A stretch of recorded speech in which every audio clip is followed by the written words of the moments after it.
Hi, I'm Art Lloyd Jr., announcer for the Albuquerque International Balloon Fiesta. And with me today, Alan Tetrall, who's in charge of public safety. Welcome, Alan. Thank you, sir. What is public safety? What does it entail? Public safety is a large group of people. It's police, fire, federal agencies, state agencies, local agencies, as well as the federal teams that come in to assist us with aircraft, and also the volunteers that we have are actually part of public safety. So it's really all of the agencies coming together to provide public safety. It is. So public safety operates under the public safety operational control. If something happens, then the specific agency that is responding to that scene takes over operational control over it. But Balloon Fiesta Public Safety has overall responsibility over the field at all times. So do the volunteer public safety folks have the same kind of authority that the guys in uniform do? They do. This is a private event. They don't have any arrest capabilities, and none of us carry firearms. So if there's any specific law breaking or law violations that happen on the field at any time, our law enforcement folks will take care of that in the appropriate way. But our folks are just there, just as most of our volunteers are, to be the eyes and ears and relay information quickly back to us. How many people are involved in public safety, or is that a secret? No, it isn't a secret at all. We'd like to know. We'd like everybody to know. We have at least 130 of our people that are uniformed with Balloon Fiesta, that are hired by Balloon Fiesta. In addition to that, all the traffic units that are within the entire city, the officers, whether it's fire, whether it's FBI, they are all one cohesive unit, and it probably accounts for a good 250 people strong. What role would the other navigators, the ones that are not public safety out there, are they kind of a reporting and eyes and ears? Are they expected to help take care of things if something were to happen on the field? We have the best group of navigators and people that come out to help by bar none. There's nothing better than our people that we have out there, and they're fantastic. What we want them to do is we want them to assist us if they can. If there's something major that happens, we want the navigators to say, public safety, how can I help? Can you go over there and at least help these people get out this gate? Or can you take these children with you and escort them this way? Can you help keep people out of this certain area until we get it cleared by the police department? Whatever it may be, we think that the navigators are the best asset. And ICS, Incident Command System, that's out there, we have a very good plan in place right now. But every little thing, and I've talked about it before, if it makes your hair stand up on your back, it probably isn't right. So if you see something, say something. That is what the federal government has put out there for us, and it's what we believe in too. So that's really Nothing kind too of, small. in addition to the role you're playing in whatever team you're on, if you see something, say something. And how would they say something? Who do they say it to? How do they get your guys' attention? Well, so a lot of our volunteers and a lot of our navigators and a lot of our officials all have radio, not all of them, but some a of them number of have them do, radio yes. contact. We can always be found on Channel 1 on the radio. It's the same radio network every year that we use, and we have a backup system as well. They can always contact us on that, or they can call the command post. The command post number is 505-821-7300. It's manned 24/7, and we'll always have somebody in there. So if you see something, if there's somebody close by with a radio, tell them. If not, pick up your cell phone, call the command center. Exactly. And go from there. And then once law enforcement or the more official public safety folks get on board, then let them take over and assist as asked. Exactly. Maybe crowd control types of things like that, or whatever Exactly. whatever needs to happen. Exactly. Are there ways for public safety to let the public and even our navigators know that something's going on on the field that we need to deal with? There is. We have the giant voice, which I think you're on every now and then, right? Yeah. But we have the giant voice, which we can broadcast messages.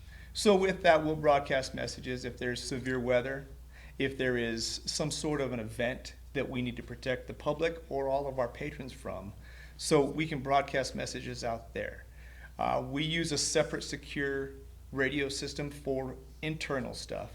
But once again, I have an all-call radio myself so that if something happens and I need to contact everybody on the field, that radio can reach out to every network, every radio that is involved with Fiesta, and that message can get out there instantaneously. I want to go back to reporting something that you see. If you were to see something and you're calling it in, what kind of information should they have when they call you? We use a It's to square, do launch squares, or I'm outside the gondola club. Right. Does that work for you guys? Exactly. We don't need to hear specific stuff. Like, we don't need to hear, I'm on the, I don't want people to get worried about directions or anything like that. Okay. Simple directions. I'm 100 feet northeast of the. Yeah. You don't need that stuff. No, we just need, I'm in front of the gondola club. Copy that. We'll send an officer there. We'll send a unit there to take care of it. We like to use, we don't use 10 codes because I want to keep Okay. things simple. And That's a big 10-4. Yes, sir. We don't use the 10 codes because we don't want our people to get confused and have to worry about something else. It's all plain talk.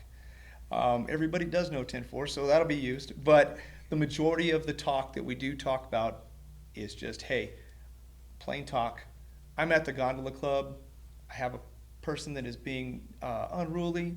Please send somebody over here. Or someone who's having a medical issue. Exactly. I think those two might be a good Exactly. differentiation to know whether to send Exactly. both police and EMTs or just police types of things. Exactly. That is very good for us to know if it is a medical issue, if it's a lost child, or if it is in fact a unruly person or somebody that is obviously trying to break the law in some shape or matter or causing distress to anybody. So with 100,000 people on the field any given day, and many of them kids, parents get separated from their kids. How does public safety deal with that? How would a navigator who discovers that work with you guys in that? This is something very near and dear to our heart. With our children and how they can wind up missing in the blink of an eye, we really want to make sure that we attack this correctly. So we have a few weapons, if you will. We have the Tag Your Tots, which is always located on Main Street, and it's staffed by New Mexico State Police. So they will write your cell phone number on your child's arm, and it will be On a wristband. Yeah, on a wristband. Yep, on a wristband. And that child can be, if that child winds up missing, then we can find that. We can find that the parent by calling that number and reuniting the families. Our lost and found area where we usually keep the children is right next to the command post, right behind the stage, right in the center of the field, behind concession row. So what should a navigator do? Here's this kid crying or not. I can't find my mom. How should a navigator deal with that? What's the steps they should go through to reunite parent and kid? Well, the first thing they want to do is they want to get the kid, look around, see if it's obvious that the kid is separated from their family. If they can't find somebody that knows this child, or the child does not know somebody right in the general area, they need to keep that child with them. So they will then call us. We have all our uniformed officers all over the place. They can, if it's, we keep using the gondola club, right? Because we all love the gondola club. Sure. So the gondola club, if we have a child that's lost over there, we have 2 public safety guards that are in there all the time. So they can walk right over to one of the public safety guards and say, this child was just found missing. Well, that in fact will come back to our command post. We have another communication network that we use, and we can transmit pictures out to all units on the field. So we can transmit the kid's picture out or the family's picture out, depending on who we're looking for. And it's not just kids. It's people that have dementia, that type of stuff. Mm-hmm. We have a lot of those type of instances. So the main thing we don't want to do is we don't want to just randomly give some child to somebody. So Sure. we want to get that person with a public safety officer. That public safety officer can get that child or person back to the command post. Once they get back to the command post, we have procedures in place for custody. And But now we've turned At it that over to time, you guys then, exactly. and the navigator's really out of it. Exactly. They've kept the child or the individual safe until Yep. they turn it over to a public safety official. Exactly. That's really Exactly. it. We shouldn't be taking them somewhere No. or any of that kind of stuff. No, and see, the reason I explain the custody stuff is we want to make sure that we are handing the child over to the course. correct people. Of course, of course. And we don't call it lost and found, we call it lost parents, because the parents are usually the ones that are out there looking for their kid. Their kid's in there drinking cocoa and eating donuts, having a good time. So you said, like, for example, at the Gondola Club, there are public safety officers there all the time. That's going to be easy to turn over a lost person. What if I'm out in the middle of the field, along Main Street, somewhere where there isn't an obvious public service or public safety person? What do I do then? So they're actually, the field is gridded out, of course, and we grid it differently as far as our emergency response is concerned. So we'll have an officer in each grid of the field, as far as a uniformed police officer or a firefighter. They'll be in certain grids. But I don't see one handy. I've got this kid. Yep, exactly. So I guess I can call you. And what kinds of things are you going to tell me? What should Actually, we have another option open to us. Okay. So the officials as well. The officials are always in striped uniforms, and they all have radios.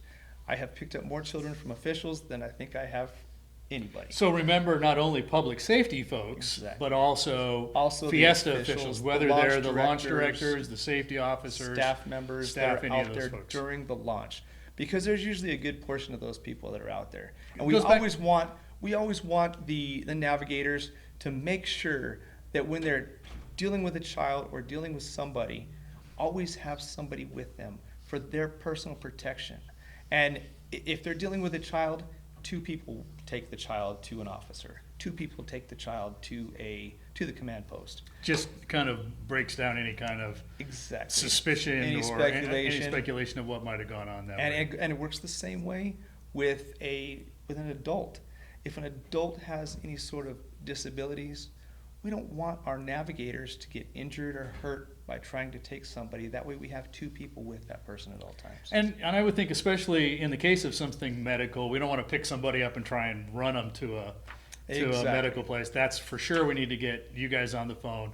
Let Exactly. the EMTs come to you and the guest who's having issues. Exactly. We have a robust staff of emergency personnel here. We have a first aid station, which is actually a full-blown hospital with doctors and nurses and a bunch of staff that are in there. They're pretty fantastic. Yeah. So with that is right behind our command post as well, right behind Lost and Found, the Loveless Treatment Center. So we have numerous officers out in the field, numerous firefighters and EMTs that are out in the field. We have people that are trained in CPR, some EMT related fields, but we do not want our people to engage in a medical event, Including navigators. including navigators. If Yeah. it's obvious and they can hold their hand over somebody that's bleeding and stop it, that's what we want. That'd be great. Sure. Yeah, you're just helping the best you can, and you're protected under the Good Samaritan law as well.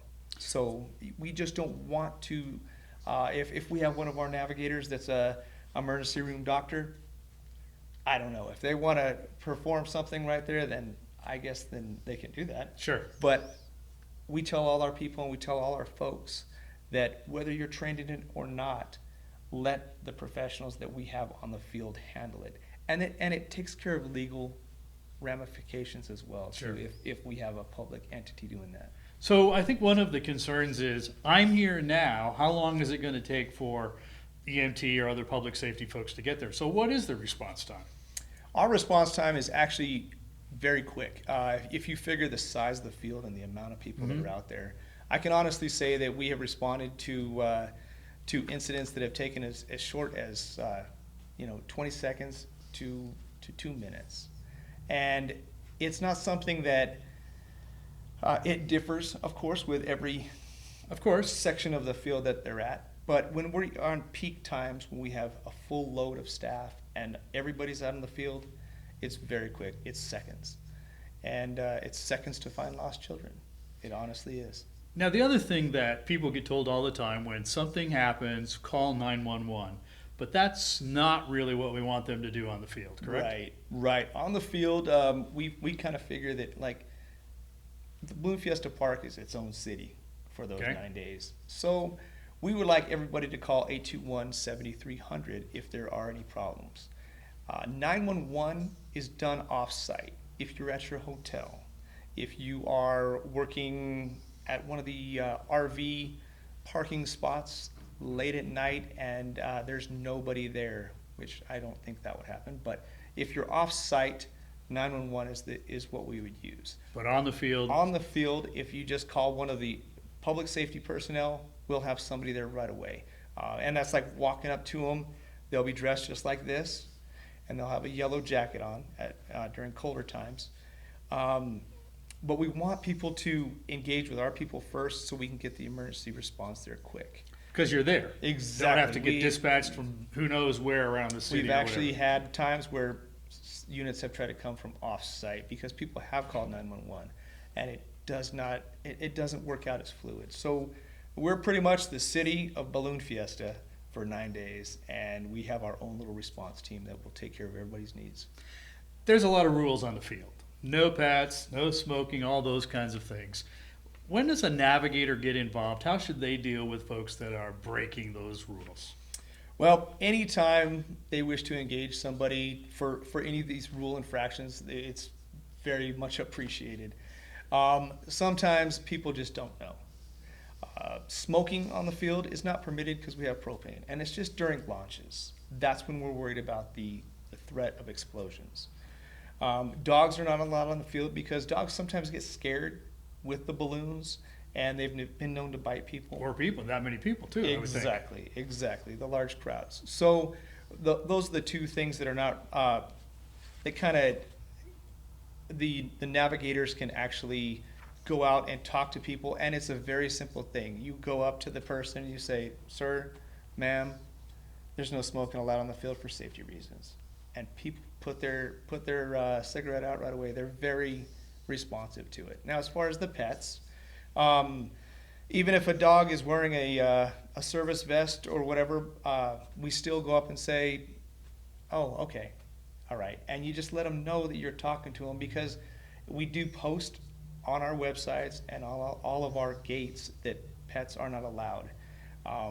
Service animals, they're always allowed, and they're able to be brought onto the field and into all the separate venues of the park. Firearms always tends to be a big one. What's the deal with those?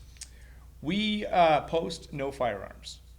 So no firearms allowed on the field at all whatsoever. We have a law enforcement presence that is quite robust, and we do not want anybody bringing any personal firearms, to include concealed carry.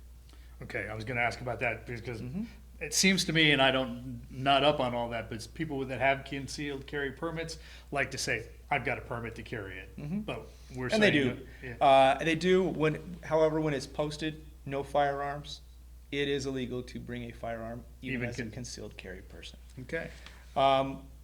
Also, in addition to that, knives in excess of 4 inches blade length are not allowed as well. So we just like to keep, we know people have pocket knives, that's fine. But if it's a Crocodile Dundee knife, probably not a good idea.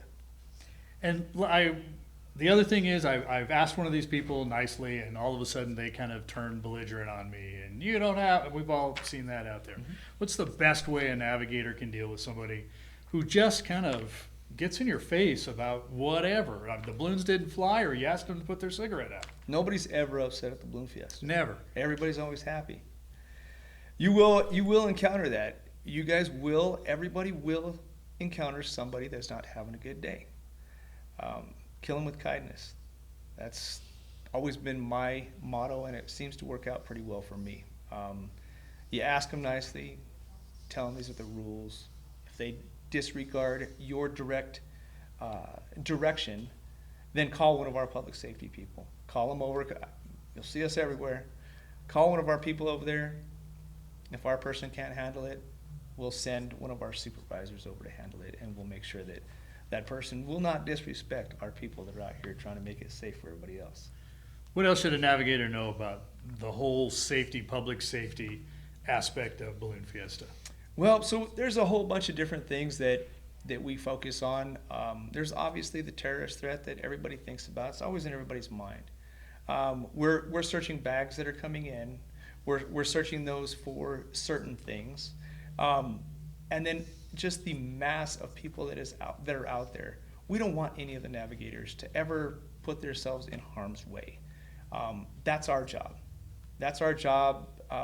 My individuals and my teams that we have in place are structured so that we can take care of any threat that needs to be out there. And we do not want any navigator at all to not enjoy themselves and not have a good time. We want it to be a fun experience for the navigators as well. As well as the guests. As well as the guests, for sure. Anything you want to add? So we have a few things. Of course, this is an outdoor event. Weather is a big game changer for us. So with weather, we have two checklists that we will in fact start tracking if we have any impending storms come into the area. Lightning and winds are our two big hitters that we're worried about. You'll hear messages over the loudspeaker system, the giant voice, that will tell you directions on what to do in case severe weather is in the area. The best thing to do if we have a lightning storm is seek structure in your vehicle or in a building. The tents are not rated, they haven't been checked, and we don't want people in tents. So cars or buildings that are real structures, not the tents, not the temporary ones out there. Exactly. There's an alarm system down there. I think it's called Thor. Is that in place during Fiesta? Yes, sir. The Thor system is in place.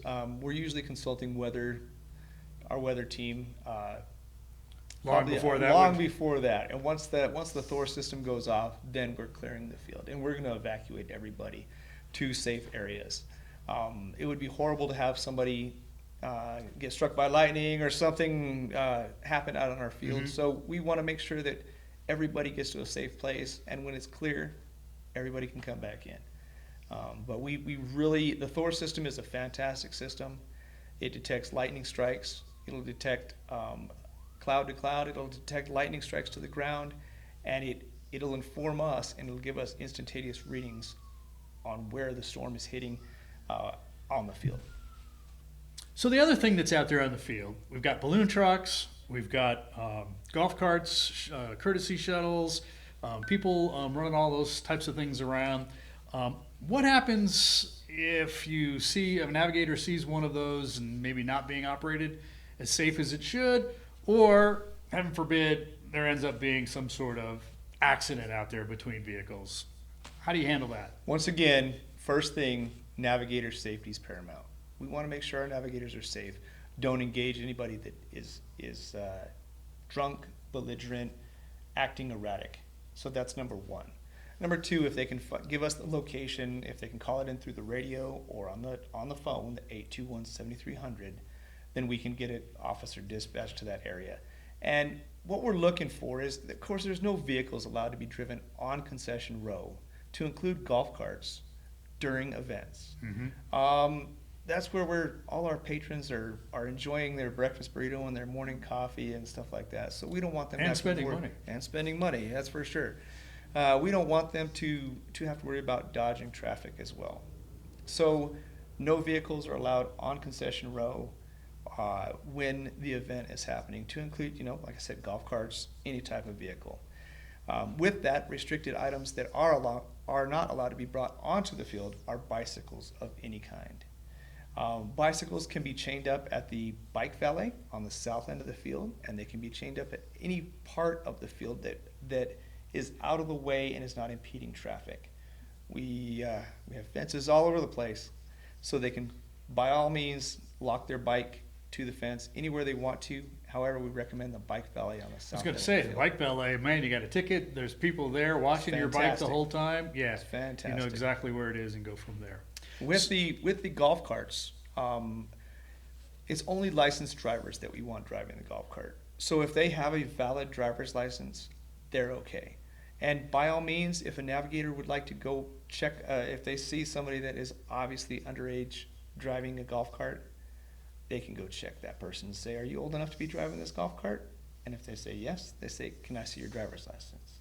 We say that to people all the time. And if they don't have it, we simply take the key and we report it. All the official cars, golf carts, have a sticker on the front that makes it official, and it will tell the navigator, public safety, whoever it is, who that golf cart belongs to.